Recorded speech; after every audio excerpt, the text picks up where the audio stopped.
Hey guys, I'm here to show you how to make these super easy, super simple hair cuffs. I've been wanting some hair cuffs lately. I've seen them everywhere and I've been really wanting to get some, and I have ordered some, but it's taking forever to get here. So I thought about making some of my own. So these were just some examples that I wanted to show you guys the different style of hair cuffs that you guys can make. So this tutorial is so easy. You or your child or kids can even do this. It's so simple, but if you let your kids do it, do supervise them, because you are going to be working with a box cutter or blade to cut it down. Now in this tutorial I'm going to show you guys how to make this one and this one. I made this one lastly, but this one was super easy, so I'm going to tell you guys what all I used on this one really quick. So when I was painting this one, and this has to be my favorite one, but they're so simple and easy to make. You can make tons of these things and you don't have to break the bank either.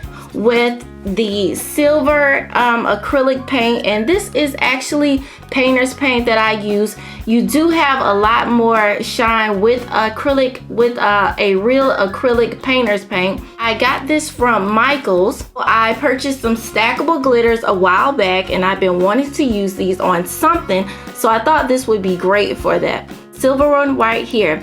And so when all I did was put one coat of the silver, because this silver is really thick. Like I said, it's painter's paint, so it's going to be really thick and it's going to have some type of shine to it. So when I painted the whole thing, and it only took about less than a minute to paint the whole thing, and then glitter that I purchased from Hobby Lobby. I think these are only like $3, or any type of glitter. While the paint was still wet, just sprinkle that right on top of there, and this came out so beautiful, you guys. This has to be my favorite one. I also used the triple thick, and I got this from Hobby Lobby. It was only $5.99, and you can play around with it. If you want to do solid colors, different tribal print patterns, or if you want to do a fun, funky one right there. One in the middle was super easy to work with.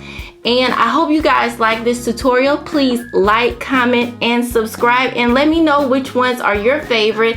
And if you do it, please post pictures on my Facebook wall, because I would love to see it, you guys. So please stay tuned for what you will need, and also how I made these. To make this lovely hair cuff, you'll need some paint, and these are some paints that I picked up from Michael's, and they only were like about 50 cents, and they're acrylic paint, so they're safe to work with. Paper mache. I also have some acrylic paint. This is for painting pictures and stuff like this. I do paint pictures, so that's why I have these. And if you have these are totally fine to work with, and they're just acrylic paints too. The only difference between the two, they're much thicker and they look a little bit nicer, but nevertheless these are only 50 cents, and it's a real fun project to do with your kids. You also need one paper mache roller, and this is going to be used to make your actual cup. It's about 1 inch in diameter all the way around. I couldn't find anything like this at the craft store, so this was actually the wrap that I used. I ran out of this, so the end of the roller was this. So yeah, so just one of these, and you can get this from you can get this one, or you can get aluminum foil, or I think even like Reynolds wrap or something like that should have a big enough one so you can use for this tutorial. You'll also need a box cutter. You will also need some paint brushes, and you can go to your local craft store. These were like $2 or something like that. Now this is also totally optional. This is the triple thick that I get from Hobby Lobby, and this is a brush on gloss glaze, and you can use this with paper mache or other craft items.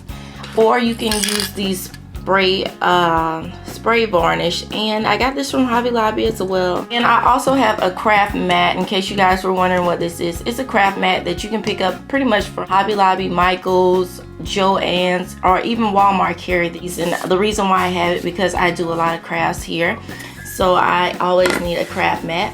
So what I'm going to do is I'm going to cut this about 2 inches. So each one of these squares is 1 inch. So 2 inches will be right there, and I think that's perfect for my hair. You can always, if you have thinner or finer hair, or if you have shorter hair, you can always cut it about 1 inch thick and it'll work pretty much the same. It's just customized to what you want to do.